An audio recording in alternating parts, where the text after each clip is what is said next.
Welcome to my channel Purnima Star Achiever. जैसा कि आप सभी को पता है कि पेट का एग्ज़ाम होने वाला है, फॉर्म भरे जा रहे हैं, तो मैंने सोचा कि अब हम पेट की क्लासेस स्टार्ट कर देंगे। तो आज का हमारा टॉपिक है संविधान, क्योंकि इससे बहुत सारे क्वेश्चन आते हैं भारतीय राज्य व्यवस्था से। तो सबसे पहले हम पढ़ेंगे संविधान। तो चलिए आगे बढ़ते हैं और संविधान क्या होता है ये जानते हैं। किसी भी देश की सामाजिक, राजनैतिक, धार्मिक, सांस्कृतिक व्यवस्था के अनुरूप सरकार की नीतियों एवं कार्यों को संचालित करने की वैधानिक प्रक्रिया को संविधान कहते हैं। एक बार फिर से समझते हैं। किसी भी देश की सामाजिक, राजनीतिक, धार्मिक, सांस्कृतिक व्यवस्था के अनुरूप सरकार की नीतियों एवं कार्यों को संचालित करने की वैधानिक प्रक्रिया को हम संविधान कहते हैं। भारतीय संविधान का विकास कैसे हुआ, चलिए जानते हैं।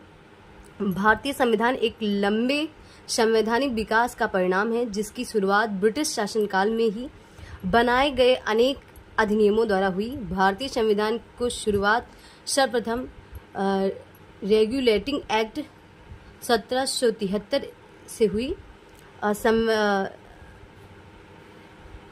संवैधानिक विकास से संबंधित अधिनियमों का विवरण अभी मैं आप सभी को बता देती हूँ। लिखूंगी नहीं, आपको मतलब मौखिक बता दे रही हूँ, समझिए, क्योंकि इससे ज़्यादा क्वेश्चन नहीं आते हैं। पहला है 1773 ईस्वी का रेगुलेटिंग एक्ट। इस एक्ट को 1773 ईस्वी में ब्रिटिश शासन संसद द्वारा पास किया गया तथा 1774 ईस्वी में इसे लागू किया गया। कलकत्ता में एक सुप्रीम कोर्ट की स्थापना की गई, जिसमें एक मुख्य न्यायाधीश तथा 3 अपर न्यायाधीश होते थे। कंपनी के शासन पर संसदीय नियंत्रण स्थापित किया गया। इस एक्ट के तहत कलकत्ता के गवर्नर को बंगाल, बिहार तथा उड़ीसा के लिए भी विधि बनाने का अधिकार दिया गया तथा मद्रास एवं मुंबई प्रेसिडेंसियों को कलकत्ता प्रेसिडेंसी के अधीन कर दिया गया, जिसका प्रमुख एक गवर्नर जनरल होता है। फिर 1784 ईस्वी का पिट्स इंडिया एक्ट। इस अधिनियम के द्वारा द्वैध शासन की शुरुआत हुई, जो 1858 ईस्वी तक विद्यमान रही। इस कंपनी के द्वारा तथा दूसरा संसदीय बोर्ड के द्वारा इसके तहत राजनीतिक मामलों के लिए बोर्ड ऑफ कंट्रोलर एवं व्यापारिक मामलों के लिए कोर्ट ऑफ डायरेक्टर की स्थापना की गई। इस एक्ट के तहत गवर्नर जनरल की परिषद की संख्या 3 कर दी गई और गवर्नर को परिषद पर विशेष अधिकार दिया गया। इस एक्ट के विवाद को लेकर ब्रिटेन में लॉर्ड टर्नौथ तथा फॉक्स को मिली जुली सरकार को त्यागपत्र देना पड़ा। ये पहला और अंतिम अवसर था जब किसी भारतीय मामले में ब्रिटिश सरकार गिर गई थी।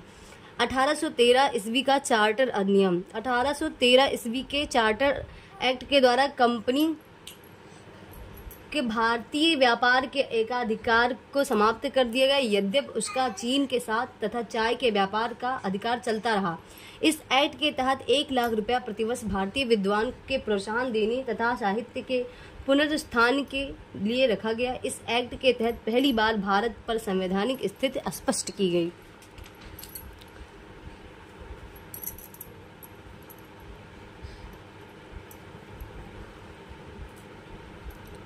1833 ईस्वी का चार्टर अधिनियम।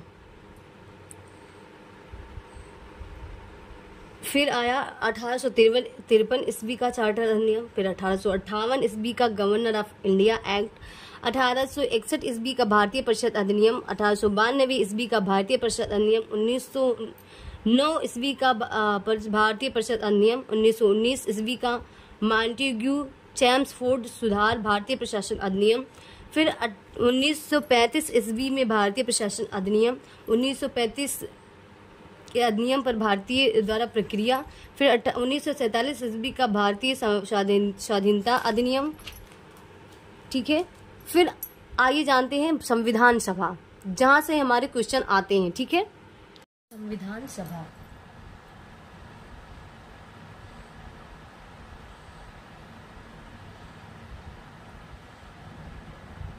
संविधान सभा 1946 ईस्वी में कैबिनेट मिशन योजना ने भारतीय संविधान सभा के प्रस्ताव को स्वीकार किया और उसे व्यवहारिक रूप प्रदान किया।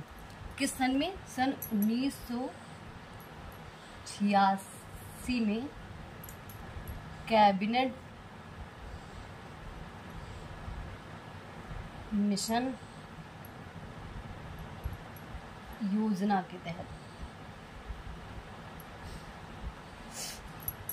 कैबिनेट मिशन योजना के तहत भारतीय संविधान सभा के प्रस्ताव को स्वीकार किया गया। उस समय Sir Stafford Cripps, Lord Pethick Lawrence तथा AB अलेक्जेंडर कैबिनेट मिशन के सदस्य थे। कैबिनेट योजना के तहत संविधान सभा में कुल सदस्य जो थे, सदस्य कितने थे?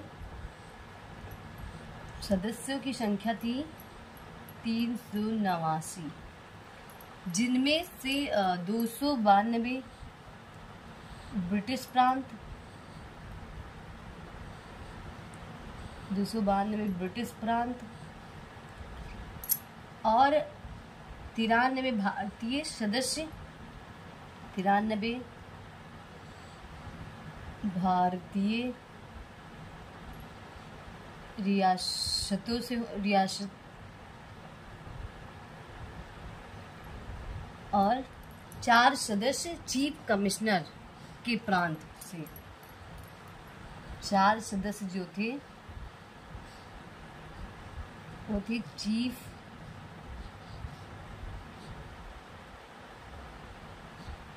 कमिश्नर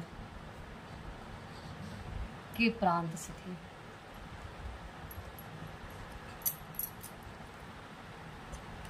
यहाँ तक समझ में आ गया होगा।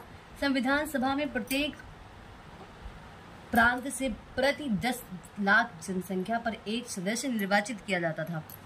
प्रांतों में सीटों का बंटवारा इस प्रकार किया गया कि प्रत्येक जाति के लोग अपने प्रतिनिधित्व चुने। ठीक है, चलिए आगे बढ़ते हैं। संविधान सभा की समितियां एवं उनके अध्यक्ष के बारे में हम लोग जानेंगे। ठीक है, तो एक तरफ मैंने समिति लिखा है और एक तरफ अध्यक्ष। तो सबसे पहले जो समिति वो संचालन समिति, और उसके अध्यक्ष जो थे वो हैं डॉक्टर राजेंद्र प्रसाद। कौन सी समिति है?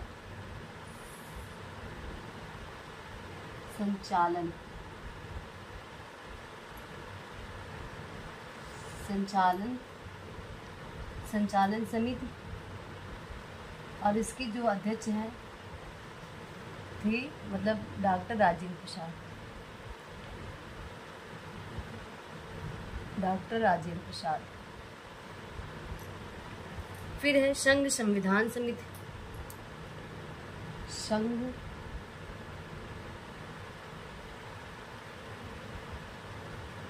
संविधान समिति। इसके जो है वो पंडित जवाहरलाल नेहरू,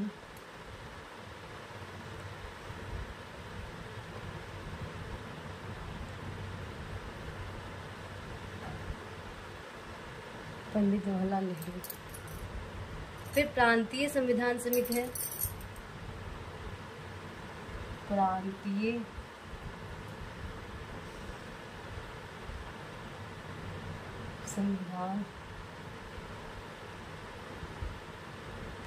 संविधान समिति, वो थे उसके अध्यक्ष वल्लभ भाई पटेल।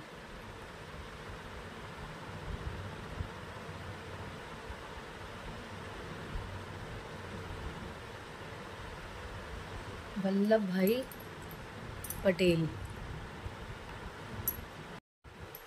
फिर है प्रारूप समिति,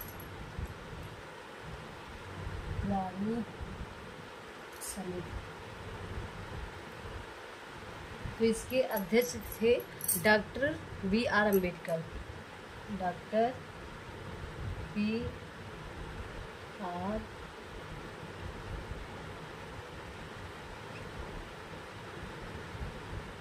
अम्बेडकर।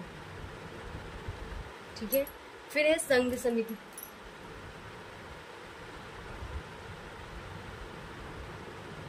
संघ समिति के जो अध्यक्ष थे वो हैं पंडित जवाहरलाल नेहरू, पंडित जवाहर लाल नेहरू। ठीक। फिर है झंडा समिति, ये ज़्यादा पूछा जाता है। झंडा समिति, झंडा समिति के जो अध्यक्ष हैं वो हैं जेबी कृपलानी। जेबी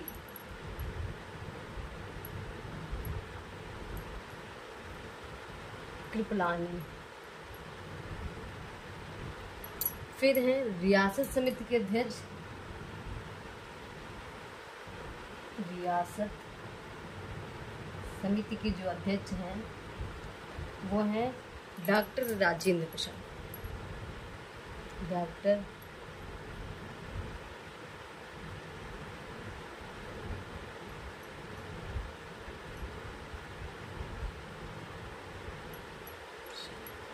राजेंद्र प्रसाद। संचालन समिति के अध्यक्ष डॉक्टर राजेंद्र प्रसाद। संघ संविधान समिति के हैं अध्यक्ष पंडित जवाहरलाल नेहरू। प्रांतीय संविधान समिति के हैं अध्यक्ष वल्लभ भाई पटेल। प्रारूप समिति के अध्यक्ष हैं डॉक्टर BR अम्बेडकर। संघ समिति के अध्यक्ष हैं पंडित जवाहरलाल नेहरू। झंडा समिति के अध्यक्ष है JB कृपलानी और रियासत समिति के अध्यक्ष हैं डॉक्टर राजेंद्र प्रसाद। आज के लिए इतना ही, कल हम आगे बढ़ेंगे और नेक्स्ट चैप्टर पढ़ेंगे। Okay, thank you class.